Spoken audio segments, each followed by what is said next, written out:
আসসালামু আলাইকুম প্রিয় বন্ধুরা।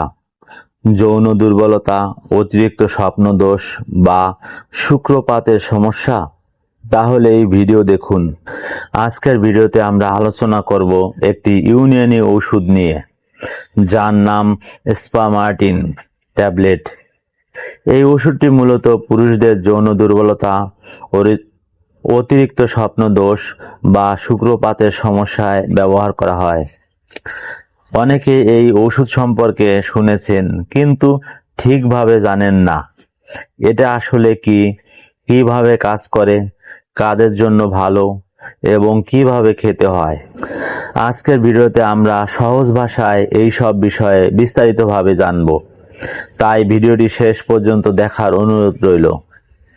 স্পামার্টিন ট্যাবলেট কি?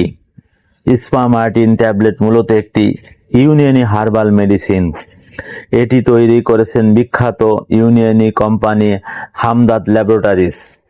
এই ওষুধ সাধারণত ব্যবহার করা হয় পুরুষদের কিছু যৌন দুর্বলতা বা প্রজনন সমস্যার ক্ষেত্রে। বিশেষ করে এটি ব্যবহার করা হয় স্বপ্নদোষ বেশি হলে, শুক্রপাত দ্রুত হলে, শারীরিক দুর্বলতা থাকলে, যৌন শক্তি কমে গেলে। এই ওষুধটি হার্বাল উপাদান দিয়ে তৈরি হওয়ায় অনেকে এটিকে তুলনামূলক নিরাপদ মনে করেন। এই ওষুধ কিভাবে কাজ করে? স্পামার্টিন মূলত শরীরের স্নায়ু শক্তিশালী করতে সাহায্য করে। এটি কয়েকভাবে কাজ করে। 1.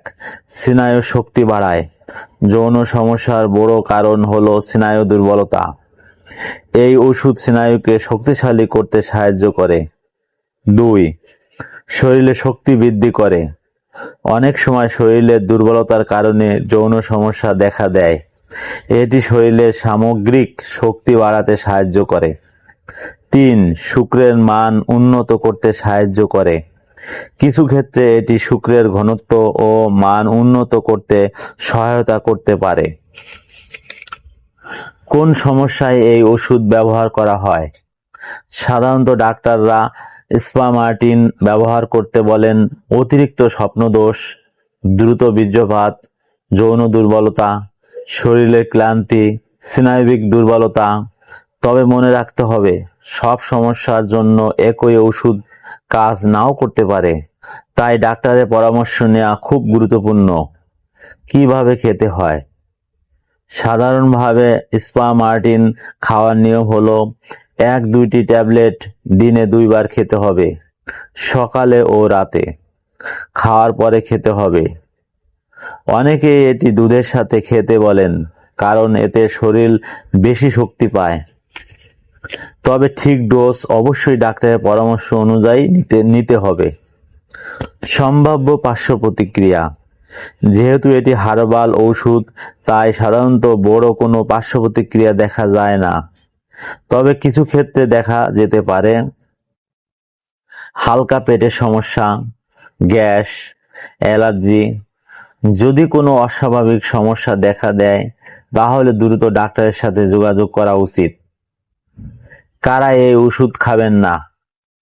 সবাই এই ওষুধ খেতে পারবেন না, যেমন 18 বছরের কম বয়সীদের জন্য নয়। গুরুতর কোন রোগ হলে, অন্য শক্তিশালী ওষুধ খেলে, এই ক্ষেত্রে অবশ্যই ডাক্তারের সাথে যোগাযোগ করা উচিত। গুরুত্বপূর্ণ কিছু পরামর্শ। শুধু ওষুধ খেলেই সব সমস্যা ঠিক হয়ে যায় না। কিছু ভালো অভ্যাসও জরুরি। নিয়মিত ব্যায়াম, পর্যাপ্ত ঘুম, স্বাস্থ্যকর খাবার, অতিরিক্ত পর্নোগ্রাফি এড়িয়ে চলা, মানসিক চাপ কমানো। এই অভ্যাসগুলো থাকলে শরীর দ্রুত সুস্থ হতে সাহায্য করে। তো বন্ধুরা, আজ আমরা জানলাম স্পামার্টিন ট্যাবলেট সম্পর্কে গুরুত্বপূর্ণ কিছু তথ্য। যদি ভিডিওটি ভালো লাগে, তাহলে এই ধরনের স্বাস্থ্য বিষয়ক ভিডিও পেতে চ্যানেলটি সাবস্ক্রাইব করতে ভুলবেন না। ভালো থাকুন, সুস্থ থাকুন। সবাইকে ধন্যবাদ। যারা ঈমান আনে ও নেক আমল করে তারাই জান্নাতবাসী, তারা সেখানে চিরস্থায়ী হবে। সূরা আল বাকারা আয়াত 82।